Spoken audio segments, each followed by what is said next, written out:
को देखने पहले मैं वो दिखाऊंगा आपको, उसके बारे में बताऊंगा भी। और दूसरा बात क्या, कोई रास्ते में कहीं रुकेगा नहीं, किसी का दिया हुआ आजकल कोई प्रसाद उसाद देता है ना, खाने का नहीं है, लेने का नहीं है। ले लेते हो तो आपको खाना नहीं है, कहीं मंदिर है मंदिर में रख दिया, कहीं साइड में रख दिया, ठीक है। क्योंकि आजकल किसी पे कोई भरोसा नहीं। अपना चंपल जूता जो भी आपका साइड मंदिर में साइड में उतारना है, सामने नहीं उतारना है। टेंपल का दर्शन करके रिटर्न आने का, उसके बाद स्वयं अपना चप्पल जूता पहनना, दूसरे का चप्पल जूता नहीं पहनना। और मेरे साथ रहने मेरे को अपने लगभग 2 से 2.5 घंटा भी लगेगा, क्योंकि अगर आराम से घूमेंगे तो आपके पास टाइम है तो मैं आराम से घूमूंगा, टाइम नहीं है, ठीक है। तो हम लोग यहाँ से स्टार्टिंग करते सब लोग साथ में। चला, का नाम है स्वर्ग आश्रम। स्वर्ग आश्रम क्यों बोलते हैं? क्योंकि इसी मार्ग से 5 पांडव स्वर्ग के लिए गए थे। तो जो सबसे बड़े थे युधिष्ठिर जी, और उनके साथ एक काले कलर में एक कुत्ता था, बट वो कुत्ता नहीं था सर, वो यमराज जी थे। वो क्यों? क्योंकि सर उन्होंने रास्ते में सारा कुछ देखते हुए जाना था कि जैसे जैसे इनने कर्म किया वैसा वैसा फल मिलता जा रहा है या नहीं मिल रहा है। तो सृष्टि में हम लोग अच्छा बुरा जो भी करते हैं वो सब हमारे लिए ही दुखदायक हो रहता है।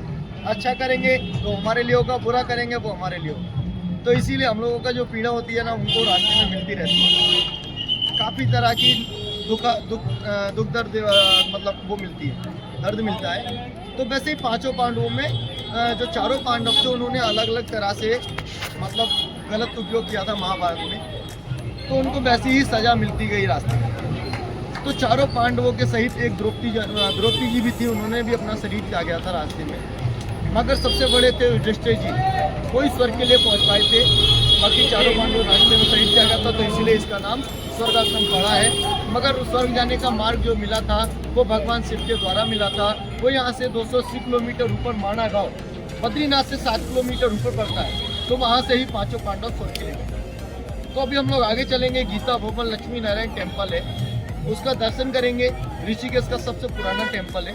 उसके बाद मैं आपको वहाँ पे बैठा के सारा कुछ समझाऊंगा। ऋषिकेश क्यों बोलते हैं, गंगा की उत्पत्ति कहाँ से हुई थी, राम झूला जानकी झूला क्यों नाम पड़ा था, मैं आपको समझाऊंगा।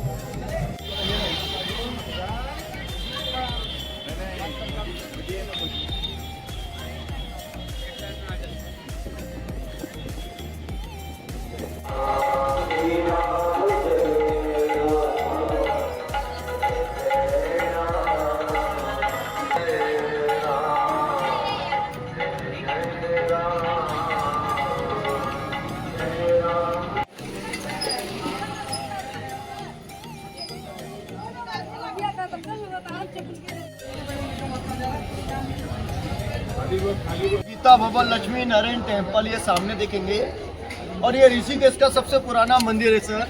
इसका स्थापना 1950 में किया था राम सुखदास महाराज जी। यहाँ के जो जैसे अब किसी भी इंसान को बोलते हैं ना, स्थापित करा हुआ जिन्होंने प्रांत जी, उनका ये नाम था राम सुखदास महाराज जी। और ये सामने देखेंगे तो ये गीता प्रेस है सर, तो गोरखपुर में। दूसरी बात क्या, अब हम लोग अंदर जाएंगे तो अंदर फोटो लेना मना है। आजकल आते हैं कुछ लोग मूर्ख आते हैं ना कि भगवान के साथ सेल्फी लेते हैं। अरे भगवान से बढ़कर कोई नहीं है, भगवान को रखना है हृदय में रखो, फोन में क्या करोगे रख के। तो अंदर जाएंगे, अंदर फोटो लेना मना है। अंदर हम लोग दर्शन करेंगे गीता का, एक पेज पे संपूर्ण गीता। सेकंड दर्शन शिव का पूरा फैमिली का। लक्ष्मी नारायण का दर्शन करेंगे, जिसका हम लोग फल पाएंगे 4 धाम का। बोलते बद्रीनाथ का दर्शन करना, लक्ष्मी नारायण का दर्शन करना बराबर माना जाता है। सेकंड हम लोग दर्शन करेंगे रुद्राक्ष का झाड़। रुद्राक्ष का झाड़ करेंगे दर्शन, वहाँ पे नमन करेंगे। नमन क्यों करेंगे? क्योंकि रुद्राक्ष का रूप भगवान शिव के आंसुओं से ही उत्पत्ति हुआ है, तो साक्षात भगवान शिव का रूप रुद्राक्ष का झाड़ को माना गया है। उसके बाद मैं आपको रुद्राक्ष का झाड़ के बारे में, गीता भवन के बारे में, और ऋषिकेश और गंगा नदी के बारे में आपको मैं जितना मेरे को नॉलेज है उतना मैं आपको समझाऊंगा सर। चलेंगे आने जा रहा हूँ सर। रुद्राक्ष का झाड़, ये रुद्राक्ष का झाड़ है सर। इसके ऊपर देखेंगे छोटा छोटा वाइट वाइट फूल भी आ रहा है। तो जगह देख रहे ना, पास में जाके देखो जाओ, जिसको नहीं दिख रहा आइए इधर आइए, ठीक है। ये देखो वाइट वाइट फूल का दिख रहा है, जिसको नहीं दिख रहा वो इधर आके देखो। इसको वाइट वाइट फूल है, जो फूटा हुआ फूल है ना, तो उसको ऊपर छोटा छोटा फल भी आ रहा है। वो भी इतना बड़ा होगा, बहुत बहुत इतना बड़ा फल होगा, इससे बड़ा फल नहीं होगा। और नीचे गिर जाता है, उसको लोग मार्केट में बेच एक अलग गंगा मंदाकिनी भागीरथी गंगा, ये सब एक ही गंगा से निकलती है। तो देवप्रयाग से जब दोनों गंगाओं का संगम होता है तो वहां से उत्पत्ति होती है गंगा, तो इसे हम लोग बोलते हैं गंगा। गंगा में नहाने से लोग बोलते हैं चलो पाप भूलेंगे, पाप कभी नहीं, आप पाप करो गंगा में नहा लो, ऐसा कभी नहीं। धुलना है तो मन को और सोच को धुलो, जो आपकी सबसे बड़ी चीज है। मन और सोच पवित्र है ना तो आप सबसे बड़े पवित्र रहोगे। जब मन और सोच ही गंदी थे, मन चंगा कटौती में गंगा। ये रविदास जी की वाणी थी। उन्होंने क्या करा था कि गंगा में तुम नहाने जा रहे हो ना तो गंगा को एक प्रकट कर दूंगा, तो उन्होंने क्या करा था, एक तस्ले में पानी लिया, वही गंगा जी प्रकट कर दी। तो सबसे बड़ा भक्त कौन हुआ? रविदास। बाकी कोई भक्त नहीं है। तो इसलिए मन को चंगा रखो। भगवान शिव के तीसरे नेत्र से ही उत्पन्न हुआ रुद्राक्ष। तो भगवान शिव का रूप माना जाता है रुद्राक्ष। बोला गया है एक रूपी जो होता है वो 12 साल में एक झाड़ पे एक बार आता है। उसका 1 लाख 2 लाख 10 लाख 1 करोड़ रुपए देंगे फिर भी आपको नहीं मिलेगा। मिलेगा तो मार्केट में आपको लकड़ी प्लास्टिक केमिकल का मिलेगा, रियल एक रुपये नहीं मिलेगा। मार्केट में आप जाएंगे तो आपको 2000 3000 5000 रुपए में रुद्राक्ष मिल जाएगा, मगर वो मिलेगा क्या? पत्थर लकड़ी। एक मुखी का दर्शन जो होता है, बोलते हैं कि चारों धाम का दर्शन करना और 12 ज्योतिर्लिंगों का दर्शन करना सेम होता है, बराबर माना जाता है। दूसरा बात क्या, शिव पुराण में लिखा गया है कि एक मुखम सदा सुखम। इसका अर्थ क्या हुआ?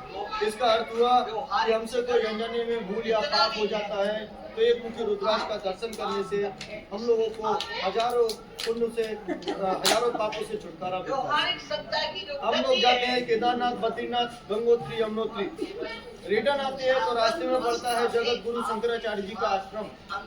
उस आश्रम का नाम है जोशी मठ।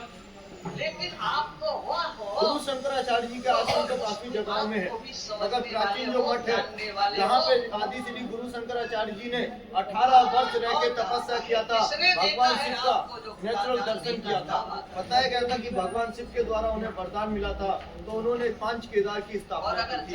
तो उन्हें एक रुद्राक्ष भगवान शिव के द्वारा ही प्राप्त हुआ था, तो उसका दर्शन जोशी मठ में किया जाता है। रुद्राक्ष का क्या काम होता है? रुद्र का मतलब हुआ भगवान शिव और अक्ष का मतलब हुआ आंख। जैसे भगवान शिव के नेत्रों से 3 आंसू गिरे थे, पहला हिमालय, दूसरा नेपाल, तीसरा इंडोनेशिया। सर हिमालय में रुद्राक्ष है, नेपाल में भद्राक्ष है और इंडोनेशिया में होता है चंद्रमुखी काजू टाइप वाला, जो आजकल टीवी टेलीविजन का चलता है। हम लोग अभी मार्केट से आ रहे थे तो मार्केट में लोग बड़ा बड़ा रुद्राक्ष 200-300 में बेचते एक गांव, मगर उसका कोई काम नहीं रहता है। पंचमुखी रुद्राक्ष क्या होता है सर? पेड़ पे काफी आता है, हजारों लाखों आता है पंचमुखी रुद्राक्ष जितना छोटा होगा उसके अंदर उतना पावर होता है। और पंचमुखी रुद्राक्ष की माला क्यों बनती है? क्योंकि हमारा शरीर जो है वो पंच तत्वों से बनता है। हम लोग जब रुद्राक्ष पहनते हैं तो उसका जो दाना होता है हमारे शरीर में घूमता है। सर जब हमारे शरीर में घूमता है तो किसी को हार्ट का प्रॉब्लम रहता है, बीपी का प्रॉब्लम रहता है या घबराहट रहता है, तो उस माला से क्या होता है वो कंट्रोल में रखता है। दूसरी बात क्या सर, रुद्राक्ष पहन के अगर आप कहीं जाते हो, आपको लगता है मैं कि हमारे साथ कुछ होने वाला है, तो उस रुद्राक्ष की माला जो है आपको शरीर में तब तक रहेगी, तब तक आपको एक्सीडेंट वगैरह से सेफ रखेगी। दूसरी बात क्या, जन्म लिया तो मृत्यु निश्चय उसको टाल नहीं सकता। तो बोलते रुद्राक्ष अकाल मृत्युधारी बोला गया है। आपके ऊपर कोई संकट आएगा तो 2 से 3 घंटा पहले टूट के बिखर जाएगा। और जो हजारों साल तक बर्फ के नीचे बर्फ दब जाता है, जिसको अवधुक नहीं मिल पाती है, वो पत्थर का रूप धारण कर लेता है, जिसे हम बोलते हैं स्फटिक। और स्फटिक 84 रत्नों में सबसे पवित्र रत्न माना गया है। पहले पूजा भगवान राम ने किया था रामेश्वरम में, दूसरा पूजा किया था सर जगत गुरु शंकराचार्य जी ने। जगत गुरु शंकराचार्य जी ने सोमनाथ मंदिर का नाम सुना होगा आप लोग। सोमनाथ मंदिर में आप कभी भी जाएंगे तो वहाँ पे आपको श्रीयंत्र का दर्शन मिलेगा। श्रीयंत्र होता है लक्ष्मी यंत्र। मोहम्मद गजनी, तो उसने काफी बार सोना लूटा, मगर वहाँ पे क्या हुआ, अंधन की कमी कभी नहीं हुई। क्यों नहीं हुई? क्योंकि वहाँ पे स्थापना श्रीयंत्र की थी। तो श्रीयंत्र क्या होता है? लक्ष्मी का यंत्र होता है। उसका निवारण जगत गुरु शंकराचार्य जी ने किया था। और निवारण क्यों किया था?